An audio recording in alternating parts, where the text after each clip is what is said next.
পৌনে ৬টার সময় ঘুম থেকে উঠে সোজা চলে এসেছি রান্নাঘরে ফ্রেশ হয়ে। আগের দিন ভিজিয়ে রেখেছিলাম বুট, এখানে আমি ঘুগনি করে রেখেছি, আর একদিকে প্রায় ৩০টা পরোটা করছি। কোথাও ঘুরতে যাওয়ার আগে এই কাজগুলো আমার খুব একটা ভালো লাগে না, ভোরবেলা বেরিয়ে যাওয়াটাই আমার মনে হয় বেশি ভালো ছিল। তবে যেহেতু আমরা ফুল ফ্যামিলি যাচ্ছি, অনেকেই যাচ্ছি, সবার খাওয়ার জন্য এই খাবারগুলো আমি বানালাম। দেখা যাক এগুলো খাওয়ার কখন সময় হয়। রান্না বান্না সেরে তারপরে দেখো এই যে বাসনগুলো মেজেছি, আর কিছু বাসন রয়েছে। কাজকর্ম গুছিয়ে স্নান করিনি, তারপরে রেডি হয়ে বেরিয়ে পড়েছি। ওখানে গিয়ে আমরা গঙ্গা স্নান করব। এর আগে আমরা গিয়েছিলাম বাইকে, আমি আর আমার হাজবেন্ড। অনেক সকাল সকাল বেরিয়েছিলাম, ভোর ৫টার সময় বেরিয়েছিলাম। আজ আমাদের বেরোতে বেরোতে ৯টা বেজে গিয়েছে। পেছনে রয়েছে আমার ছেলে, ২ ভাগ্নে আর আমার ভাই, আর এখানে আমার ননদ আর আমার শাশুড়ি মা, আর আমি বসেছি। আর সামনে বসেছে বাবা আর যে দাদা ভাই গাড়ি চালাচ্ছে।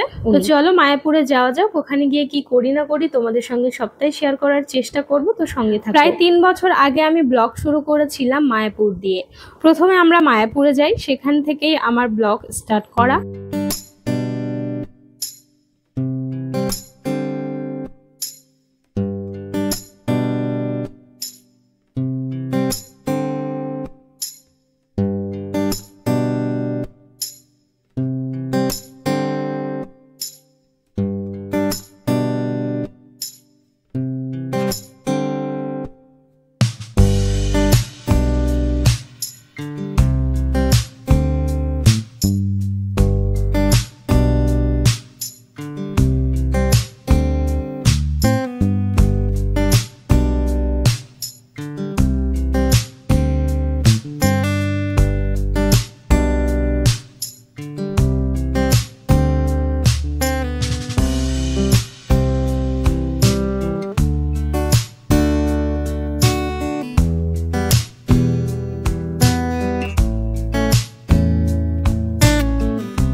তো আমরা চলে এসেছি মায়াপুরে। মায়াপুরের যে মেইন গেট রয়েছে সেটা ছাড়িয়ে চলে এসেছি নবদ্বীপ যেতে যে ঘাট, সেখানে যে ঘাটটা রয়েছে আর কি গঙ্গা স্নান করার জন্য, সেখানে এসে এই যে সবাইকে এখন লুচি তরকারি দিলাম, সবাই খাওয়া দাওয়া করছে। এবারে আমরা গঙ্গা স্নান খাওয়া দাওয়া সেরে আমরা চলে এলাম এবার স্নান করার জন্য। এখানে দেখো একটা ঠাকুরের মন্দির রয়েছে। এসেই দেখো আমার ননদ নেমে গিয়েছে, ননদের 2 ছেলেকে নিয়ে। আমার শাশুড়ি মা নেমে গিয়েছে আর আমার ভাই।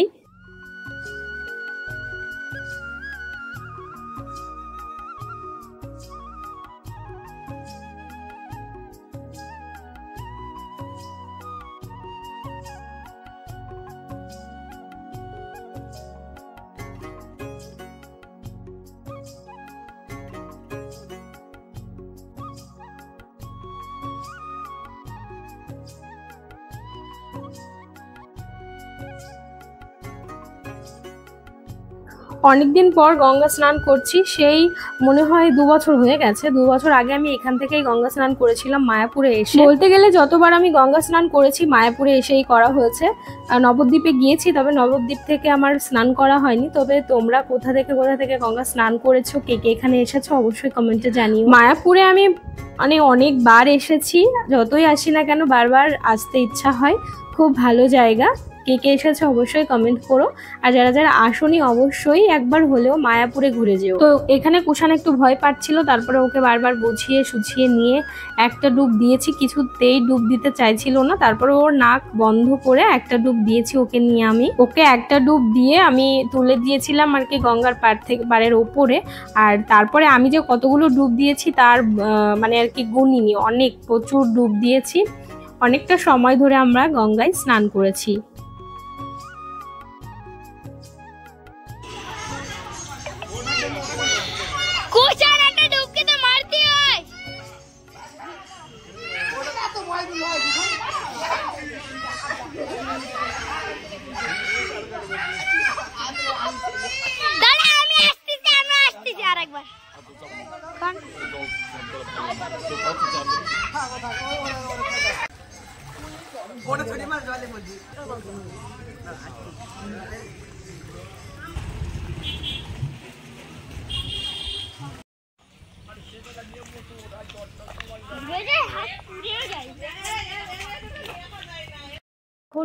এখন বাজে দুপুর 1টা, আর আমরা এখন আছি মায়াপুরের মধ্যে। আর মন্দিরটা এতটাই বড় যে আমার ক্যামেরাতে আসছে না। দেখো ক্যামেরাতে দেখাই যাচ্ছে না, বোঝাই যাচ্ছে না। চলো ওদিক গিয়ে গিয়ে দেখাচ্ছি। তো আমরা গাড়ি থেকে নেমে এদিকটাতে আসার পরে তারপর আর কাউকে পেলাম না, সবাই গোশালাতে চলে গিয়েছে। এখানে আমি আর আমার মা বসে আছি। তো তারপরে সবাই আসলো, আসার পর এখন আমরা মন্দিরের সামনে যাচ্ছি। এটা হচ্ছে নতুন হচ্ছে, এটা অনেক বড় মন্দির, যারা এসেছো তারা খুব ভালোভাবেই জানো। এখনো কমপ্লিট হয়নি, আমি সেই মানে অনেক দিন ধরেই হচ্ছে এটা। আমি ধরো ওই 4 বছর ধরে আসছি, তবুও মানে দেখেই যাচ্ছি কাজ হচ্ছে, এখনো সম্পূর্ণ হয়নি।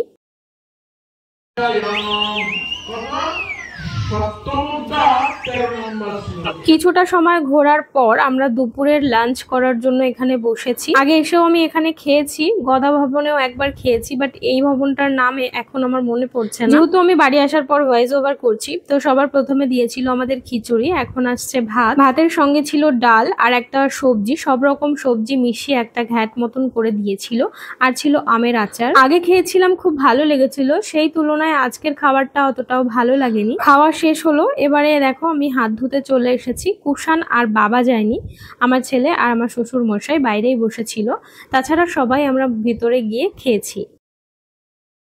আছি আমরা একটা দোকানে, ওখান থেকে প্রদীপ দেখা হচ্ছে, প্রদীপ এগুলো আছে আমার বাড়িতে। এটা মন্দিরের ভিতরে, এই দেখো।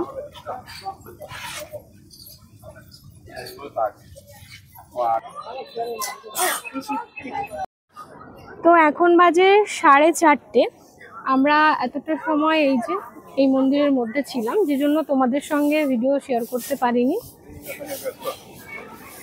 তো এই মন্দির থেকে বেরোলাম, বেশ খানিকটা সময় কাটালাম এই মন্দিরের মধ্যে। তো তোমরা কে কে এসছো মায়াপুরে অবশ্যই কমেন্ট করো, আর যারা আসোনি অবশ্যই একবার ঘুরে যেও, ভীষণ ভালো লাগবে।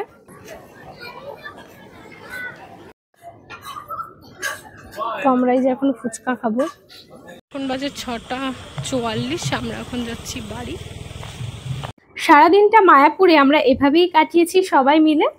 আমরা কৃষ্ণনগরে দাঁড়াইনি, দত্তপলিয়া একটা রেস্টুরেন্টে নেমে এখান থেকে biryani, chowmein, chicken leg piece এগুলো খেয়েছি। তো আজকের ব্লগটা আমি এখানেই শেষ করছি, আশা করছি খুব ভালো লেগেছে। ভালো লাগলে please like, comment, share and subscribe my channel. সবাই খুব ভালো থেকো, আবার দেখা হচ্ছে নতুন ভিডিওতে।